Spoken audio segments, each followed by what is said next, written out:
coming out? Yeah. That's not a chemical explosive. That is simply the molecules of air being slammed together so hard they're igniting. There's no chemical explosive involved. Nothing is fire. All that's going on here is there's so much heat from that little, it looks like a little letter I or a T. All that's happening is that thing is being launched out of the barrel so fast that as it's hitting the air around it is igniting. Did it say oxide? That's about right. Yeah. 7 times the speed of sound, or that's about 5,000 miles per hour. Yeah. And this is what they released back in 2008. 12 years now, they can probably do 12, 13, maybe 15. Where you run into the issue that as the projectile hits the air will heat up and incinerate everybody around it. So you're kind of limited by what you can do because realize there's people on boats and you don't want to blow up the boat when you shoot the thing out of the boat. Yeah. You can't make it on without breaking the egg. Put it in a hot air balloon. Oh, I'm sure they're prepared for it. But again, so the science fiction of the thing is you can carry a railgun like in movies, or TV shows like SG-1 and comic books and movies. You can carry a railgun. In reality, what's really attractive about railguns is launching payloads into space.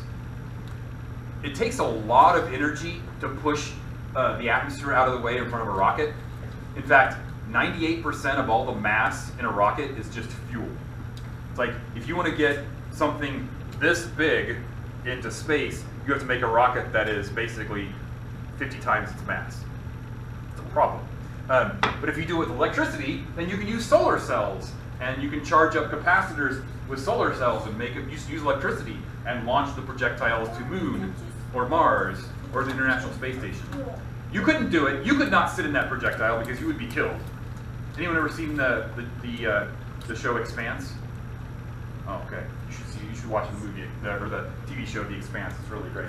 It's like what happens if someone comes to a hard stop from lots and lots of gravity. It just blows them apart. Anyway, that's how that works. Okay, now back to the science. That was all fun science fiction, kind of science fiction. Lenz's law. Do you remember in your chemistry Le Chatelier's principle? I did. Probably. Like if you told me, I bet I'd remember. Le Chatelier's principle tells you whatever you do to the equilibrium, exactly, it'll act to undo to reestablish the equilibrium. Whatever you do to the EQ, I will undo to redo the EQ. So Lenz's law is the Le Chatelier's principle of magnetic fields. Magnetic fields don't like to be interrupted. And when you try to interrupt them, they will attempt to undo whatever stress you're creating. And what that means is, induced current always opposes the change in applied magnetic field. If you have a magnetic field and you attempt to change that magnetic field, Lenz's law tells you the magnetic field will act to undo your change. It will attempt to create a reverse of your stress.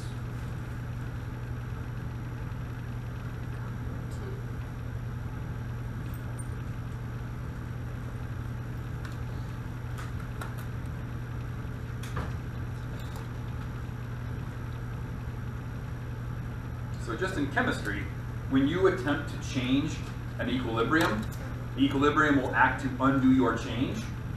In physics, when you have a magnetic field and you do something to upset that magnetic field, the magnetic field will try to undo that stress. What it usually does is create an opposing field, an induced opposing field. Induced basically means made out of nowhere. It just comes out of nowhere. Induced. So why is that useful? Well, I have in my little device here a circular magnet. There's a circular magnet in here. And around that is an electric coil. And it's an electric coil, a wire coil around a magnet, and it's just sitting there. If I try to make that magnet move inside the coil, something interesting happens. It gets stuck is what happens there. Get unstuck. Okay, fine. I have others. These are old. This is my favorite. The problem with this one is it's not translucent. This one's translucent. You can actually see the magnet zooming around in there. Get out of there. I don't know, fine. Anyway, you get the general idea. So this one's the same kind of thing. If I take a magnet and I cause it to move inside a magnetic field, I'm upsetting the original magnetic field.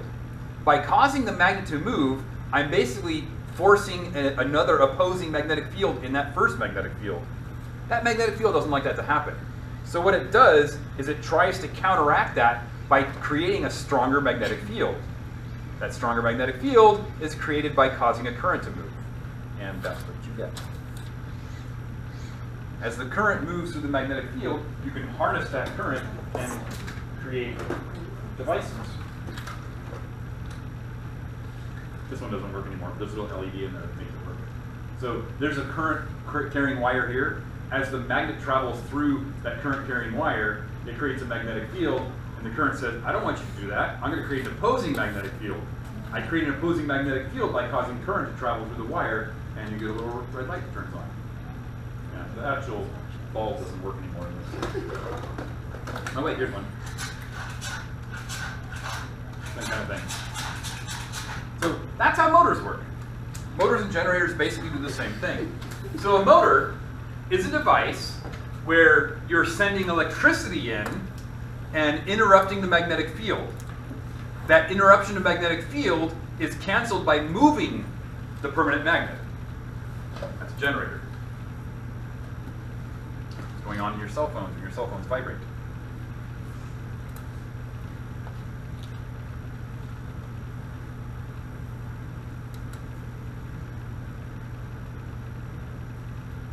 So in a generator, your stress is you're pumping current in,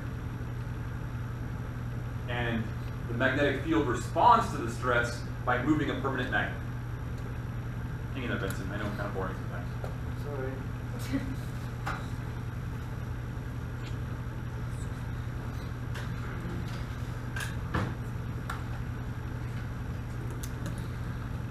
It's like the lights are off and it's quiet. There's white noise coming from the air conditioner. So a motor, again, Lenz's law says whatever you do to the magnetic field, I'm going to attempt to undo through some kind of change. With a motor, the stress is you're sending electric current into a coil. That is interrupting the magnetic field, and Lenz's law says I'm going to take care of that stress by moving a magnet. That's a motor. With a generator, the opposite happens. With a generator, you are moving a magnet inside a magnetic field. And Lenz's law says, I'm going to create a stronger magnetic field by causing current to move. And we harvest that current for lighting the room.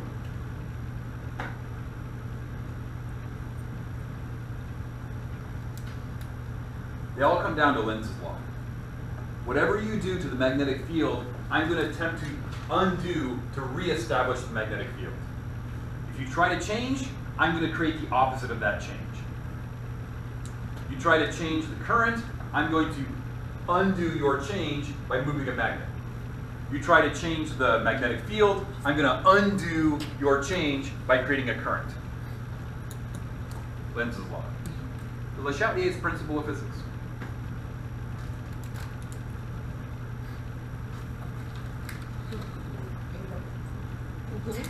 All right, questions?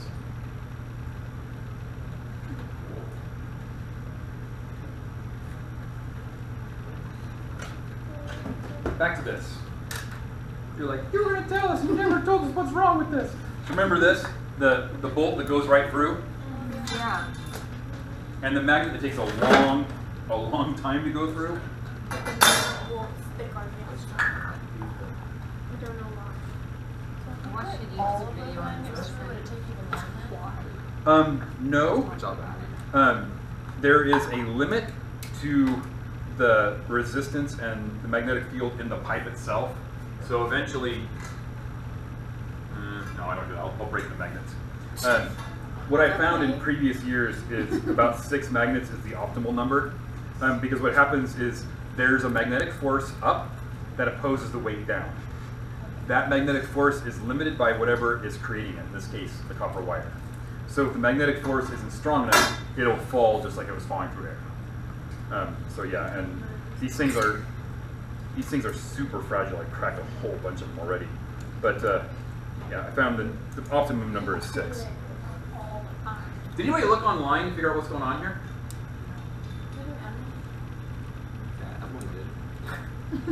Put her on the spot. Yeah, I did. I had looked it up. Did you learn anything? Yeah, it was a really short video though. No. Okay. Okay, so I feel like I lost it relies upon this idea that this copper pipe can be thought of as one gigantic coil of copper wire. So you mentioned a coil of copper wire. You've seen coils, right? Okay. Imagine this copper wire is a coil of copper wire, and each coil is 1 atom thick. Do you think of it that way? Now, this stack of magnets has a magnetic field. Thank you. So far, so good? When I put that magnetic field into a pipe, that magnetic field is going to move. When you have a moving magnetic field creates what? A charge. Exactly. It causes the charge of the atoms to move. It creates a tiny current inside this material. So as the magnetic field moves, a current is created in this magnetic field. Lenz's law says, I don't like that. You're creating a current where I don't want you to create a current. So what it does is it creates an opposing current that then creates an opposing magnetic field. That opposing current creates an opposing magnetic field, which then creates a force. And that force directly counters the weight of the falling magnet. So the moving magnet induces a current in the tube. That Lenz's law says, I don't want that to happen, so I'm going to create an opposing current that creates an opposing magnetic field that creates an opposing force. And this is what happens. Yeah. You can imagine like a ring of current that travels down with the magnet. So imagine around the magnet you have a ring of magnetic field that is this way, this way, this way, this way. And as it falls, it creates a ring of current in the tube. And that ring of current is opposed by an induced current, which then creates an opposing magnetic field in the opposite direction. This is how your Prius stops. When you take your foot off the Prius, the moving motor basically creates a current and starts charging a battery. This is also how locomotives have been built for the last 50 years. Do you know a diesel-powered locomotive isn't powered by diesel? It's powered by electricity. You know submarines are not powered by a nuclear reactor or diesel, they're powered by electricity. Nuclear power creates electricity that powers the motors that move the turbines. But that's how it works. With an ordinary chunk of steel, there's no magnetic field, so there's no induced current. But when you put a magnet down it, there's a magnetic field that's inducing a current, which is creating an opposing magnetic field, which slows down. When you put them together, you just increase the weight, so more weight. Yeah. That was the question. Okay. Yeah. Yeah, if you did both, basically you're basically doubling the weight, but you're not changing the magnetic force at all. Again, I found in previous years that 6 batteries gives you maximum magnetic force. I know. Okay, so there's that. So if you did it with like one magnet, would it go? No, if you did it with one tiny magnet, you're still going to encounter a magnetic force. But keep in mind, the magnetic force is proportional to the magnetic strength. This has less magnetic strength. If it wants to fall at -10. But the more magnets you have, the more weight you'll be able to oppose, if you will. If we get to this, and we probably will in Physics AP too, we'll actually do an experiment where we can actually graph the maximum magnetic strength that this thing can take. Oh, and in case you're wondering, thickness is important. The thicker the tube, the stronger magnetic field it can create. Size does matter. It absolutely does. Length and thickness does matter. apparently I lost my third. Okay. Next. I'm sorry. Why, at the beginning of the slide I said, what do vending machines and road signs or stoplights have in common? Yeah. When you want a light to change, I don't know if this is the case here, because not a lot of people ride bikes anymore. But when I was riding bike, and I knew, because something, I didn't know why this was, I knew if I rode my bike onto that little square in the ground, nothing would happen until I laid my bike down. And once I laid my bike down, the lights turned yellow. What was I doing?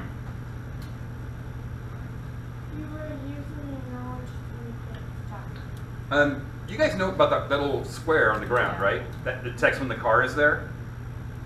It's not pressure, because that would be absurd. Because if it was pressure, that would mean it would have to move. There would basically be some sort of moving object, like when you put something on the digital balance, the balance moves a little bit. So it doesn't detect the weight of your car. What it does is it detects the magnetism of your car. There's an electric coil that's sending a current through a coil in that square. And when you put something magnetic over it, that current changes, because now you're creating a magnetic field, or that wire is creating a magnetic field, and it's pulling a piece of metal towards the magnetic field. That changes the magnetic field. That changes the current in the wire. So they're like, okay, I'm getting half a volt, half a volt, half a volt. I'm getting 0.45 volts. That means there's a car above me. And I'll send that to a computer. And the computer says, I got a car above me. Should I change my light? Yeah. So if you were to put like really strong magnets on the bottom of your car, I think you'd get through traffic a lot faster. No, it's a binary system. It's either the car is there or car is not there. Or if you have an aluminum bike and you put it down, nothing will happen because aluminum is not magnetic. And if your entire car is made out of aluminum, sorry, it's not going to work. But yeah, it's either car is there or car isn't there. So how does that have? What does that have to do with a vending machine? So these little electrical boxes have what are called slugs, little discs of metal that you can punch out, and they're almost identical to, they're the same size as quarters. But when you put them in a vending machine, the vending machine says that's not a quarter. Even though it's exactly the same size. It's almost the same weight too, but the vending machine says that's not a quarter. On the other hand, when you put a nickel in the vending machine knows that's a nickel. You put a quarter in, that's a quarter. Put a dime in, that's a dime. Put a Canadian quarter in, it's like, that's not really money. It knows what the coin is, and it's not based on mass. It doesn't wait for it to land and say, that's a quarter, next. That's a nickel, yeah. No, it doesn't do that. What it does is it passes through a column. And in that column is a magnetic field. There's a current trapped with that magnetic field. So when the coin falls through that magnetic field, it changes the current in the coil. And it knows exactly what current change should be for a quarter, for a nickel, and for a dime. You know how you can fool the machine? Find out exactly the components of a nickel or a quarter, and just make slugs out of that metal compound. Most money is made out of nickel and copper. Nickel is magnetic, copper isn't. And it is the ratio of the nickel to the copper that determines how that metallic or how that coil changes. If you drop a slab of copper through, it's going to be like, no, you changed way too much. That's not a coin. If you drop a slab of aluminum through, it's like, you didn't change at all. That's not a coin. Get the idea? Yeah. It knows how much the coil should change because it knows that this is what a nickel is made out of, this is what a quarter is made out of, this is what a penny and a dime are made out of. That's how the coin star machine works too. You pour all those coins through, it's sending each coin one at a time down through a slot. And it's like quarter, quarter, quarter, quarter, not a coin, quarter, quarter, quarter, quarter, not a coin. Oh, and fun fact, Canadian money is magnetic. Canadian money has more nickel than copper, or enough nickel that the money is actually magnetic. You couldn't pick up Canadian money with a magnet. You can't do that with American money. Okay, Faraday's law. It's a great place to end. Okay, so Faraday's law. I'm sorry this all came up at once. Sorry. Yeah. Sorry, this is how it works. So write all this in and I'll explain what this matters, how this matters in a second.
stop working. I take them apart. I'm like a corner. We're dead. I'm gonna take you apart.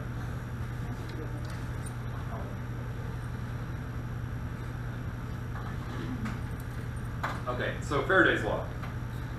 There's a lot of formulas up here. There's a lot of them. Yeah. And what it basically talks about is this. When you have a magnet that is traveling through an electric field, that's going to cause, or if you have a magnet traveling through a magnetic field, that's going to cause a current to flow. When you have a current causing a magnet to move, we can determine how fast it's going to move based on its current. So this is the most important one right here. NAB. N is the number of coils, the number of arounds and arounds in the coil that you're traveling through. A is the cross-sectional area of that coil. And in case the coil is round, everyone know that area is pi r squared? Okay. So in case it's giving you a radius, you know it's pi r squared. So N is the number of coils, the number of around and arounds. A is the cross-sectional area of that coil. B is the magnetic field induced in that coil. And omega is how often that coil changes. There has to be a change. Yeah. Or the magnetic field that exists in the magnet. So with our shuttling magnet through our little flashlight, the magnetic field of the magnet in the coil, that would be B. Okay, let me say that again. N, number of coils. Should be pretty obvious. Okay, number of coils, number of round and arounds. A, the area of the coils. Also should be, it makes sense. B is the strength of the magnetic field that's creating the electricity. Omega is the frequency, the rotational frequency. Omega also equals 2 pi f. So if something goes back 2 times per second, listen carefully, if something goes back and forth 2 times per second, 2 pi times 2. If something goes back and forth 60 times a second, 2 pi 60. Okay? Omega equals 2 pi f. We don't use radians in this class. This is the formula, but radians, the 2 pi radians can be basically, sorry, the omega radians can be 2 pi f. So if it says the magnet shuttles back and forth 100 times a second, 2 pi 100. Tesla, meter squared, and then just number, whatever the number is. EMF, last thing, voltage. EMF is voltage that is induced.